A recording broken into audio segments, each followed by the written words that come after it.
In the name of Allah, the most compassionate, the most merciful, my dear friends, the chief of a big industrial group in Pakistan died,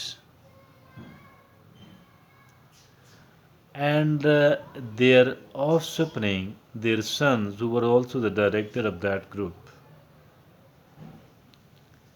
after the burial of him, they hired certain hufaaz, talib ilm, who have memorized Quran by heart.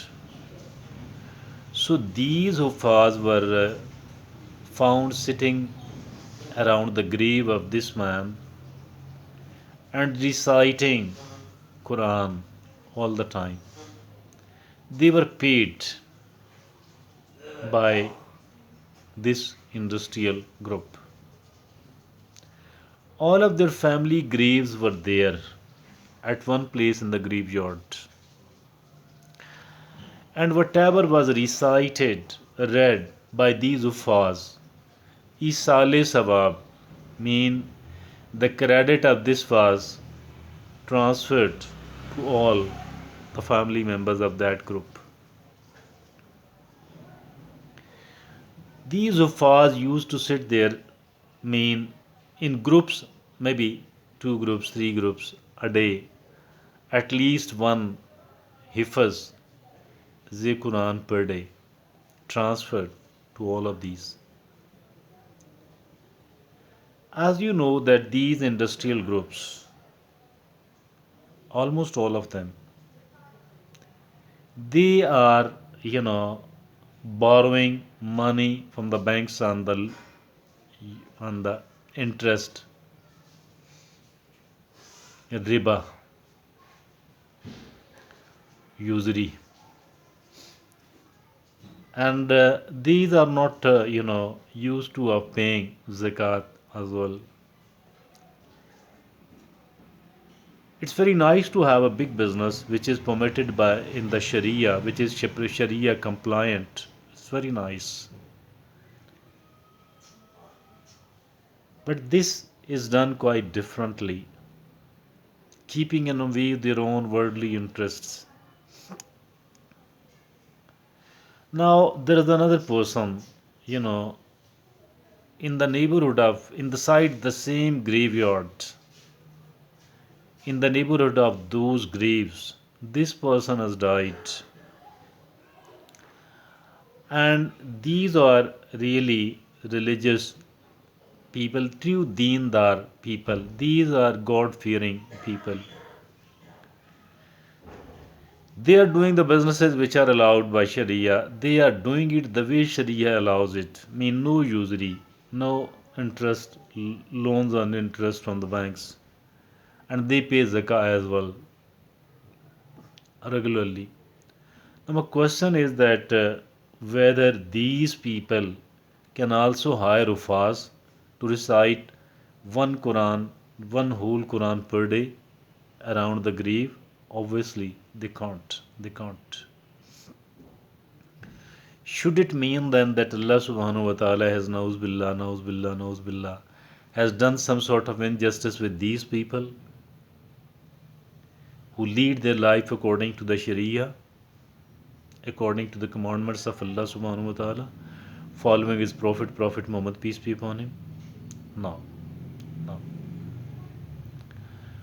Then this is Isale Sawab ideology.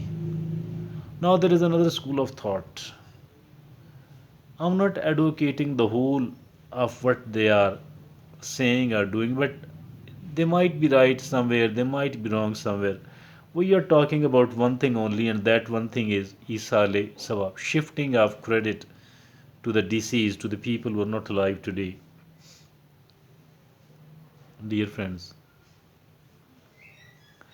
this school of thought says that the good deeds will benefit a person if at all it were done by oneself during their lifetime.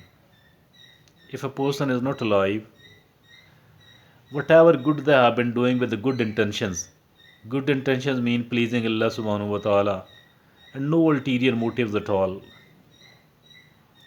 So these people will be, this is the true credit, the neki, the sawab, the true credit of this particular person, the one who is not alive today. Plus Sadaqah Jaaria. Mean if at all somebody has worked very hard to make their offspring, you know, obedient to Allah subhanahu wa ta'ala, true slave of Allah subhanahu wa ta'ala. Parents have worked hard, neek saleh offspring. Now, whatever good these people do, their credit will be shifted and given to even the parents as well because they worked hard. They were very sincere to make their sons and daughters comply the instructions of Allah subhanahu wa ta'ala and Prophet Muhammad, peace be upon him. This is Sadaqah Jariya. Plus, suppose someone is not my relative at all, no relationship, blood relationship at all. But they work hard on me, they worked on me to make me a better human being, to make me a better Muslim. Now, whatever good I do, a credit will go to those people as well. And I think this is Sadaqah Jariya. As for the reality of Isole Swab is concerned, you can, I have tried to explain, now it's up to you. But one thing is there, during those who have died, we can pray for their maghfirat, for their salvation. Allah subhanahu wa ta'ala, please forgive their sins. O Allah subhanahu wa ta'ala, please forgive their sins. This is what we can pray for them. Accepting or not, it is a prerogative of Allah subhanahu wa ta'ala. Nobody can blackmail, nobody can pressurize, nobody can use any other trick to get their prayers heard. Dear friends, let's try to be a true slave of Allah subhanahu wa ta'ala before it is too late. Before we stop breathing, then afterward, only and only Sadaqah Jariya, if at all we have done anything like that, will keep, coming to us. If somebody is working to provide water to the people, to the all the people, Muslims, non-Muslims alike, even the atheists, and the rest of the creations of Allah subhanahu wa ta'ala, cats, dogs, birds, reptiles, insects. That is also Sadaqah Jariya. Allah subhanahu wa ta'ala will give credit. If at all somebody is planting trees, if somebody is, establishing hospitals and schools, whatever something is being done with one intention only, and that intention is to please Allah subhanahu wa ta'ala, I think that this credit will go to do all those people. And let's do our utmost to become a true slave of Allah subhanahu wa ta'ala before it is too late.